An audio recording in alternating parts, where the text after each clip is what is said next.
নিশ্চয়কৈ ক'ব লাগিব যে টংলা মহাবিদ্যালয় গৌৰৱোজ্জ্বল সোণালী জয়ন্তীৰ আজি অন্তিমটো দিনৰ যি মুকলি সভাত নিৰ্দিষ্ট বক্তা হিচাপে অসম আৰক্ষীৰ প্ৰাক্তন সঞ্চালক তথা অসম সাহিত্য সভাৰ প্ৰাক্তন সভাপতি আৰু সাহিত্য অকাডেমী বঁটাপ্ৰাপ্ত ডক্টৰ কুলধৰ শইকীয়া ছাৰ আজি টংলা মহাবিদ্যালয়ৰ মছজিদ উপস্থিত হৈছে। ছাৰ, প্ৰথমতে আপোনাক স্বাগতম জনাইছো। টংলা মহাবিদ্যালয়ৰ যি মুকলি সভা চলিছে, নিৰ্দিষ্ট বক্তা হিচাপে আপুনি উপস্থিত আছে। ছাৰ, কেনেকুৱা লাগিছে? আজিৰ এই গোটেই উৎসৱ মুখৰ পৰিৱেশত ভাল লাগিছে যে বিভিন্ন জাতি জনগোষ্ঠীৰ ষ্টুডেণ্ট বিলাক আহিছে, অভিভাৱক আহিছে, ভাল লাগিছে। এইটো মই ভাবো যে অসমৰ ছাত্ৰ ছাত্ৰীসকলে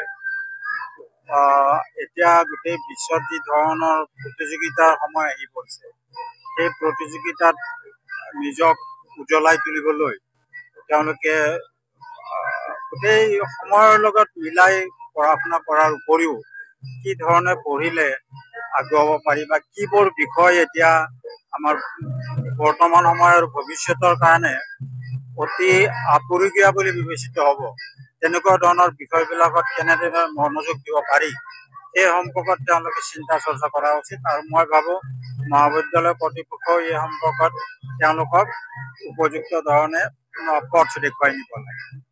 ছাৰ, আপুনি ভাষণ প্ৰদান কৰি থকা অৱস্থাত UPSCৰ কথা কৈছিলে। বৰ্তমান সময়ছোৱাত আমাৰ ল'ৰা ছোৱালীসকলে UPSC বা APSCৰ পৰীক্ষাত পঢ়িব, হয়তো ক'ৰবাত কষ্ট পায় বা ভাষাৰ ক্ষেত্ৰতে হওক বা ক'ৰবাত পৰীক্ষাত পঢ়িব অকণ ভয় কৰে। এই ক্ষেত্ৰত ছাৰ কি আহ্বান জনাব? নাই, ল'ৰা ছোৱালীয়ে প্ৰতিযোগিতাত আহিব লাগিলে তেওঁলোকে সেই হিচাপে প্ৰস্তুতি চলাব লাগিব। কাৰণ ইয়াত য'ত লাখ লাখ ল'ৰা ছোৱালী আহে পৰীক্ষা দিবলৈ, তাত ভাল ধৰণে পঢ়া শুনা কৰি যোৱাটো উচিত।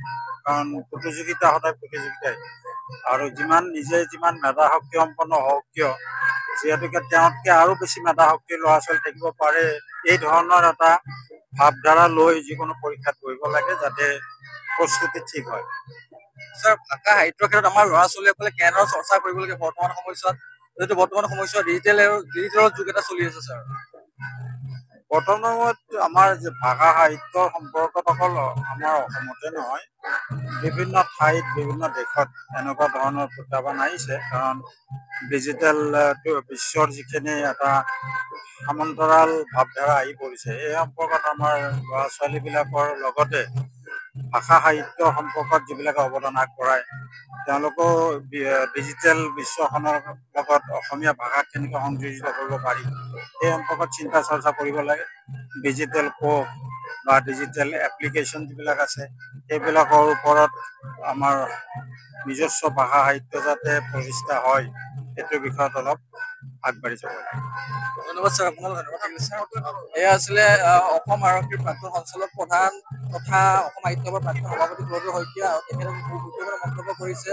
মন্তব্য শুনালো এই মুহূৰ্তত যি সোণালী জয়ন্তীৰ আজি মুকলি সভাত উপস্থিত হৈছিলে অসম আছুদৰে পবিত্ৰ সংগঠন সভাপতিত্ব কৰি থকা উৎপল শৰ্মা। দাদা, কি ক'ব? টংলা মহাবিদ্যালয়ৰ গৌৰৱোজ্জ্বল সোণালী জয়ন্তীৰ আজি মুকলি সভাত উপস্থিত হৈছে, কেনেকুৱা লাগিছে আৰু ছাত্ৰ ছাত্ৰীসকলৰ উদ্দেশ্যে কি ক'ব? চাওক, টংলা মহাবিদ্যালয়ৰ সোণালী জয়ন্তীক খুব আটক ধুনীয়াকৈ বৰ্ণাঢ্য কাৰ্যসূচীৰে আয়োজন কৰা হৈছে। এই অঞ্চলত বাস কৰা সকলো জাতি জনগোষ্ঠী ধৰ্মাৱলম্বী লোকে ওতঃপ্ৰোতভাৱে অনুষ্ঠানটোত জড়িত হৈ পৰিছে। আৰু 50টা বছৰ পূৰ্বে টংলাত এখন মহাবিদ্যালয় স্থাপন কৰিব লাগে এই পৰিকল্পনাৰে সৈতে যিসকল আগবাঢ়িছিলে, সেই প্ৰতিষ্ঠাকালৰ লোকসকলক আজিৰ এই দিনটোত শ্ৰদ্ধাৰে সৈতে সোঁৱৰিছো আৰু আশা কৰিছো যে টংলা মহাবিদ্যালয় খুব শীঘ্ৰে বিশ্ববিদ্যালয় পৰ্যায়লৈ উন্নীত হওক। টংলা মহাবিদ্যালয়ৰ এইটো এটা দীৰ্ঘদিনীয়া দাবী।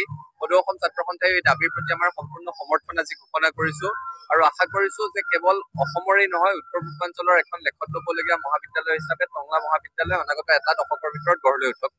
এয়া আছিলে আছুৰ দৰে পবিত্ৰ ছাত্ৰ সংগঠনৰ সভাপতি উৎপল শৰ্মা। তেখেতেও যিহেতু টংলা মহাবিদ্যালয়ৰ যি গৌৰৱোজ্জ্বল সোণালী জয়ন্তী